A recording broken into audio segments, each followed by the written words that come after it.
Y desde Washington, tan vinculado con lo que acontece en Israel, nos vamos justamente a Israel al encuentro de lo que es este diario de noticias que nos trae la periodista Roxana Levinson. Roxana, ¿cómo estás? Gmar Hatimatova. Shalom, muy buenos días para ustedes. Mara Hatimato va. Aquí todo tranquilo, como siempre.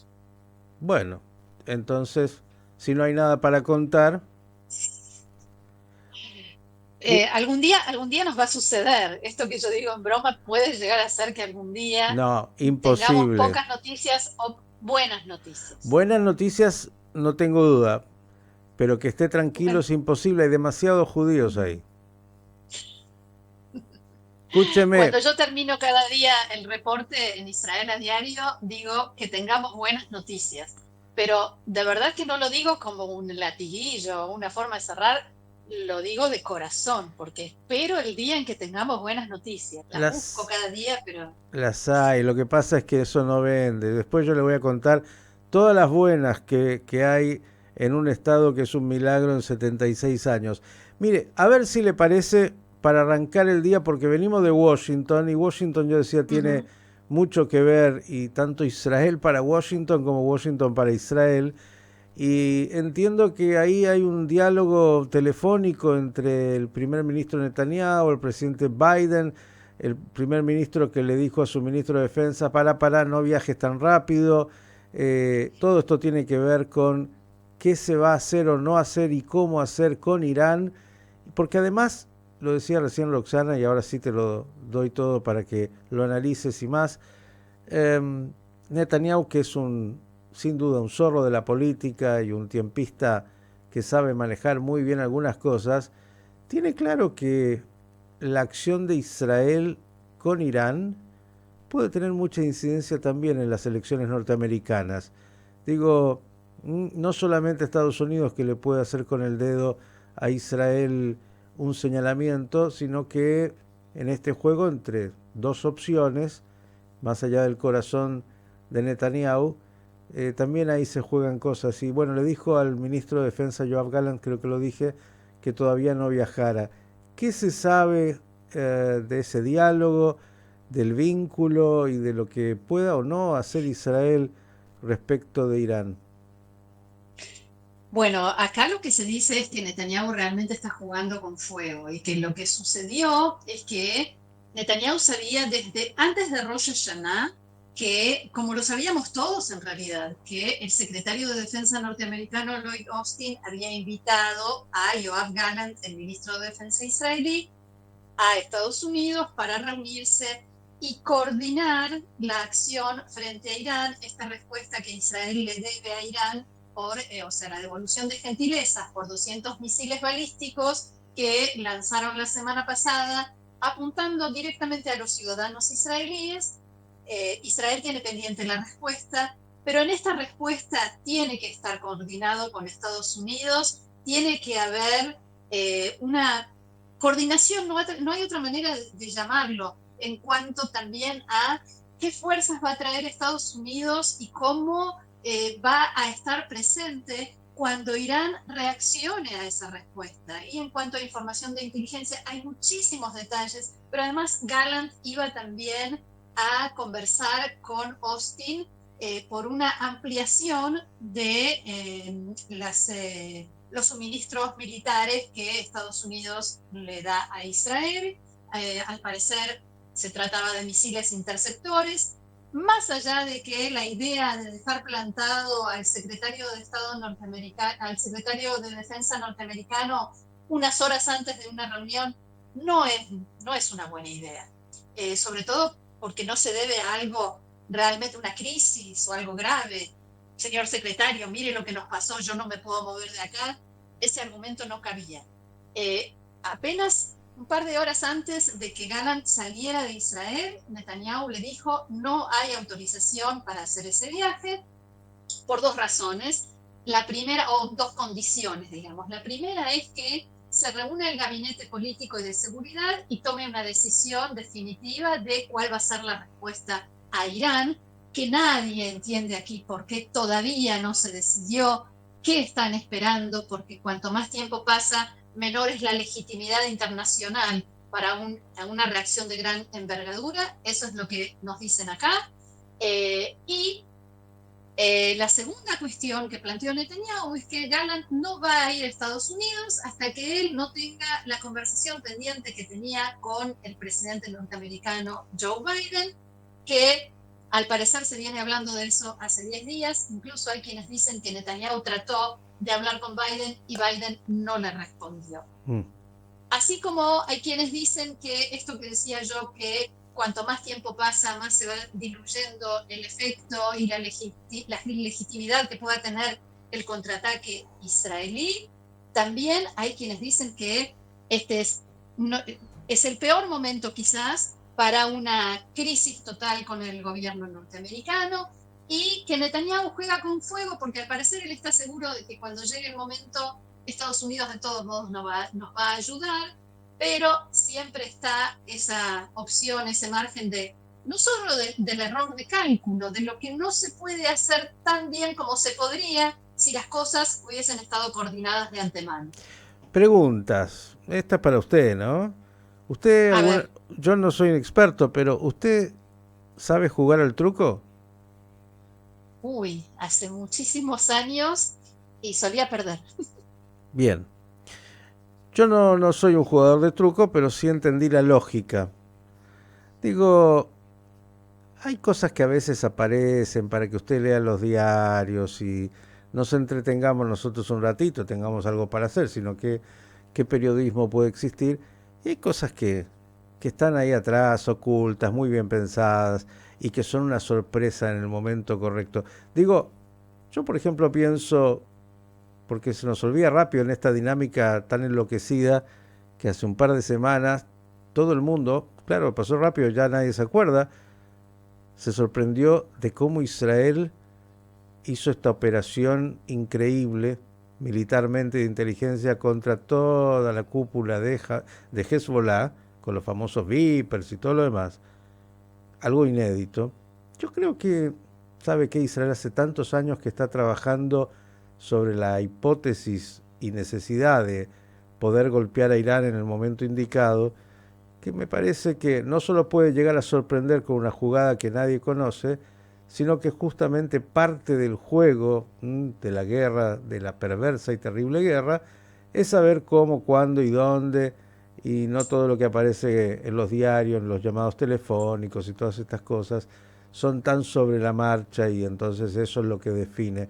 Digo, a mí me da la impresión, ¿no? Después hay intereses, incluso Netanyahu estará viendo también con qué caballo corre para las elecciones de Estados Unidos, porque en eso... Está clarísimo con qué caballo corre. El Bueno, primer ministro Netanyahu no nos ha dejado ningún margen para que alguien pueda sospechar siquiera que todavía seguimos con lo que fue alguna vez el tradicional bipartidismo o el indiscutible tema del apoyo a Israel. Eso no existe más y eso se lo debemos a Benjamin Netanyahu. bueno, Creo que ahí no cabe ninguna discusión. entonces hay que Después, el ver hecho... cómo negoció. Usted sabe que en esas cosas que son tan particularmente complejas, y en el vínculo que además, más allá de las declaraciones de Kamala Harris o de Biden, incluso diciendo cosas por ahí muy fuertes de Netanyahu a nivel personal, el vínculo está por encima de los personajes.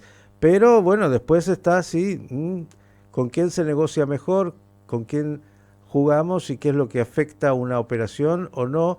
Todo eso lo miden estos muchachos que están en esos equipos, ¿no? Pero sin duda, y como bien decís, esto de lo que se publica también tiene que ver, y por sobre todo tiene que ver con los mensajes que se quieren hacer llegar.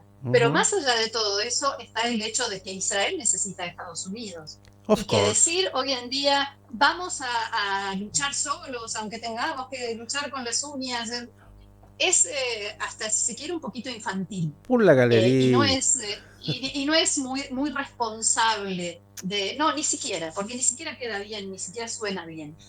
Somos un país, no un jardín de infantes. Entonces, Ay, ay, ay.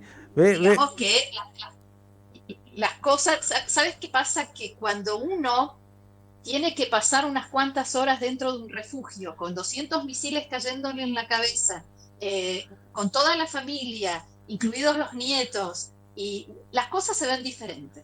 No hay Las cosas se ven duda. diferentes desde acá. Pero no hay duda, Eh, usted es ciudadana y periodista. Lo que quiero decir es que también Netanyahu tiene que ir en algún momento a algún tipo de refugio, ¿no? Pero digo, es un juego muy complejo, hay decisiones estratégicas que no son simples, decisiones de inteligencia que uno no sabrá, todo lo que se hizo antes, lo que hay de... Bueno, es otra pero, vez. pero también hay política de un lado y del otro. En Ujú. Estados Sí. Unidos, porque hay elecciones, Mm. y en Israel, porque Netanyahu es un animal político, Of, dicho en el mejor sentido de la palabra, ¿no? no, no, of course. Entonces, la política está jugando aquí un Ujú. rol demasiado importante.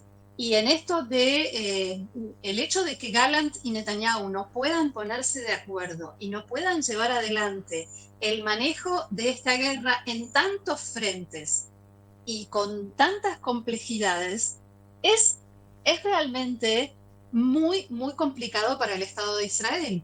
Y no sé quién tiene la culpa, no sé quién empezó, no me interesa porque no quiero caer de vuelta en el jardín de infantes. Lo que sí sé es que deberían superar todo eso y seguir adelante y mirar a los ciudadanos de Israel que hoy están atacados en las calles, o sea, son atacados en las calles por terroristas con cuchillos, en el norte por misiles de Hezbollah, antes de ayer tuvimos misiles en el sur, o sea, basta, hay que realmente ocuparse de lo que importa. Ve, y usted decía que es aburrido. Yo le puedo asegurar que es muy entretenido. Y como Doy faltaba fe. algo en Israel, hoy nos amanecimos con que, bueno, atentado en Hedera, bueno, finalmente también ahí tienen criminales, no solamente tienen terroristas. Cuéntenle a la gente de qué se trató la situación. No, en realidad ya se confirmó que fue un atentado terrorista. Recién se ¿Ah, acaba de sí? confirmar, sí, que fue un atentado terrorista. Ahmad Jabarin, de 36 años, habitante de Umm el Fahem, a un árabe israelí, fue el atacante que salió de Umm el Fahem en su motocicleta, apuñaló a 6 personas. Hay heridos graves, hay un herido en estado crítico.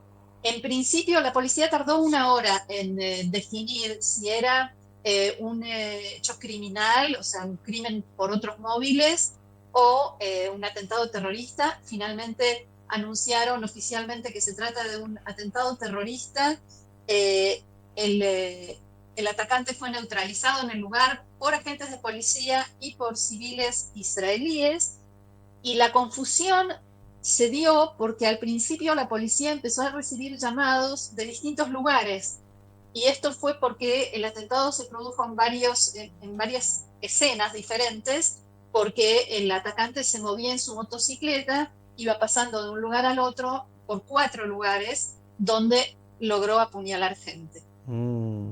Y esto también tiene que ver con todo lo que estamos viviendo y esta incitación a la violencia y al terrorismo que sigue viniendo desde el lado de Hamas, incluso con mensajes del propio Yihya Sinwar que, como sabemos, se cuestionaban, no estaban seguros de si estaba vivo o no, y finalmente se dio a conocer que sí está con vida, que se volvió a poner en contacto con las autoridades en Qatar y que lo único que está pidiendo para volver a negociaciones con Israel es que Israel le garantice que no lo van a matar mientras duren las negociaciones.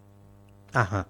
Bueno, no es poco. Además, me enteré de que hay túneles bien armados y construidos ahí en el Líbano, alguno que incluso muy bien estructurado penetraba en territorio israelí, ¿no?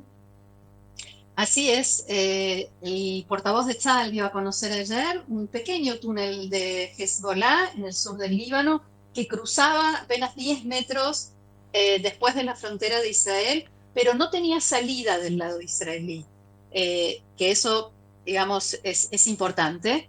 Eh, lo que explicó el portavoz de Tzal es que ellos sabían todo el tiempo, pero no querían que Hezbollah supiera que tenían esa información de inteligencia y por eso no lo comunicaron públicamente, e incluso cuando se les preguntó si había túneles de ese tipo, porque la gente decía que escuchaba ruidos, el ejército dijo que no durante mucho tiempo y recién ayer dieron a conocer esta información. Ahora que Israel está en el Líbano cada vez con más tropas, entonces procedieron a destruir el túnel. Y también en el Líbano hay que decir que se está viendo un cambio que en realidad no es el fin de la guerra, ni mucho menos, pero sí el vicejefe de Hezbollah, Naim Qassem, habló ayer y, bueno, habló de la unidad entre Hezbollah y Amal, los dos movimientos chiitas y demás, y por primera vez no siguió esa fórmula que impuso y que sostuvo Nasrallah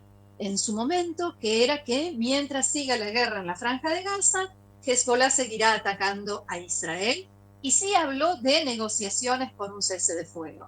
El problema es que nosotros sabemos muy bien para qué quiere, para qué puede querer Hezbollah un cese de fuego, únicamente para rearmarse, reorganizarse, reposicionarse y empezar de nuevo. Y lo mismo Irán, que necesita con urgencia restaurar eso que le llevó tanto tiempo y tanto dinero armar en el sur del Líbano, con la, digamos, la máxima intención, la primera intención de proteger sus instalaciones nucleares.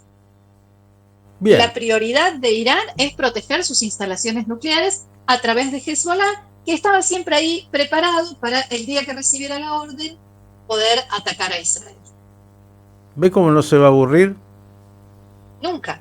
Entonces, ¿de qué se queja? No me quejo. ¿Ve? No me quejo. Escúcheme, el lugar más atractivo del mundo para ser periodista. ¿Algo más quiere contarnos, por ejemplo, del clima? Y ahora además ya estamos en esta semana que empieza a acercarse al día más sagrado del año, el día de Yom Kippurim, que además, por si alguno se olvidó, como corresponde para hacerlo un poco más atractivo, tiene una guerra en el año 73 que todos recordamos fue muy dramática. Así es, y bueno, que quedó, siempre se hablaba de la gran sorpresa que fue cómo todo el mundo recibió esa sorpresa que fue el ataque masivo hace 50 años, en 1973. Hoy en día todo ha quedado muy relativizado. El clima, la verdad es que ya está empezando a dar señales de que empieza a cambiar. No es que haga frío, ni mucho menos, sigue haciendo calor, pero más soportable.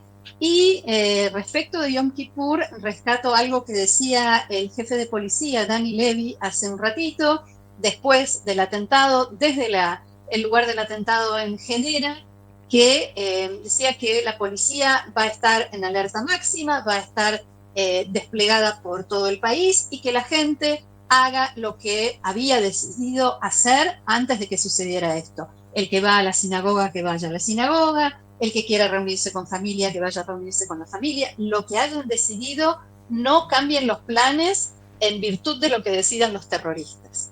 Bien, yo le tengo una muy buena noticia para cerrar, excepto que usted tenga alguna otra.